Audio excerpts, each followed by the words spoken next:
ಹರೇ ಶ್ರೀಕೃಷ್ಣ. ಶ್ರೀಮದ್ ಭಗವದ್ಗೀತೆ ಅಧ್ಯಾಯ 8 ಶ್ಲೋಕ 17. ಸಹಸ್ರಯುಗಪರ್ಯಂತಂ ಅಹರ್ಯದ್ಬ್ರಹ್ಮಣೋ ವಿದುಃ ರಾತ್ರಿಂ ಯುಗಸಹಸ್ರಾಂತಾಂ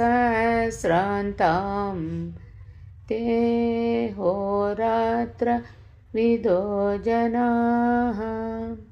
ಈ ಶ್ಲೋಕದ ಭಾವಾರ್ಥ: ಯಾವಾತನು 4 ಯುಗಗಳ ಬ್ರಹ್ಮನ ಹಗಲನ್ನು 4 ಯುಗಗಳ ಬ್ರಹ್ಮನ ರಾತ್ರಿಯನ್ನು ಸಾಕ್ಷಾತ್ತಾಗಿ ಬಲ್ಲರೋ ಅವರಿಗೆ ಮಾತ್ರ ಹಗಲು ರಾತ್ರಿಗಳೆಂಬ ಸಮಯದ ತತ್ವವನ್ನು ನಿಜವಾಗಿ ಬಲ್ಲವರು. ಪ್ರಕೃತ ಶ್ಲೋಕದಲ್ಲಿ ಹಗಲು ರಾತ್ರಿಗಳೆಂಬುದು ವಿದ್ಯೆ ಮತ್ತು ಅವಿದ್ಯೆಗಳನ್ನು ಬಿಂಬಿಸುವುದು. ಬ್ರಹ್ಮವಿದ್ಯೆಯಿಂದ ಕೂಡಿದ ಬುದ್ಧಿ ಬ್ರಹ್ಮನಲ್ಲ.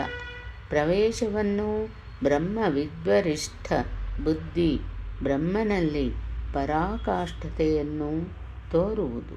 ವಿದ್ಯೆಯೆಂದೊಡಗೂಡಿದ ಬುದ್ಧಿಯೇ ಬ್ರಹ್ಮನ ಹಗಲು. ಏಕೆಂದರೆ ಆಗ ಆ ವಿದ್ಯೆಯು ಕಾರ್ಯಚಟುವಟಿಕೆಯಲ್ಲಿರುವುದು. ಆ ಹೊತ್ತಿನಲ್ಲಿ ಯೋಗಿಯಾದವನು ಬ್ರಹ್ಮನ ಕಡೆಗೆ ಮುಖ ಮಾಡಿಕೊಂಡು ಅತ್ತ ಮುಂದುವರಿಯುವನು. ಅಂತಃಕರಣದ ಸಾವಿರಾರು ಪ್ರವೃತ್ತಿಗಳಲ್ಲಿ ಈಶ್ವರೀಯ ಪ್ರಕಾಶವು ಚೆಲ್ಲತೊಡಗುವುದು.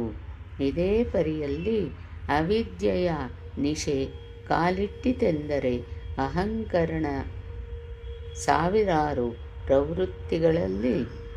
ಅಂತಃಕರಣದ ಸಾವಿರಾರು ಪ್ರವೃತ್ತಿಗಳಲ್ಲಿ ಮಾಯೆಯ ದ್ವಂದ್ವ ಓಡಾಡುವುದು. ಬೆಳಕು ಕತ್ತಲೆಗಳ ಎಲ್ಲೆ ಕಟ್ಟು ಇಷ್ಟೇ. ಆನಂತರ ಆ ವಿದ್ಯೆಯೂ ಇಲ್ಲ, ಈ ವಿದ್ಯೆಯೂ ಇಲ್ಲ. ಅದು ಪರತತ್ವವಾದ ಪರಮಾತ್ಮನಾಗಿ ಪರ್ಯವಸಿಸುವುದು. ಯಾವಾತನು ಈ ಮಾತನ್ನು ತಾತ್ವಿಕವಾಗಿ ತಿಳಿಯುವನೋ ಅಂತಹ ಯೋಗಿಯು ನಿಜವಾಗಿ ಕಾಲದ ತತ್ವವನ್ನು ಬಲ್ಲವನೆನಿಸುವನು.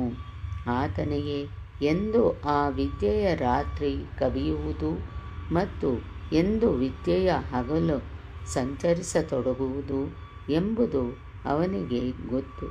ಕಾಲದ ಪ್ರಭಾವ ಎಂದಿನವರೆಗೆ ಎಂದರೆ ಕಾಲವು ಎಲ್ಲಿಯವರೆಗೆ ನಮ್ಮನ್ನು ಅಟ್ಟಿಕೊಂಡು ಬರುವುದು ಎಂಬುದು ಆತನಿಗೆ ಚೆನ್ನಾಗಿ ಗೊತ್ತು.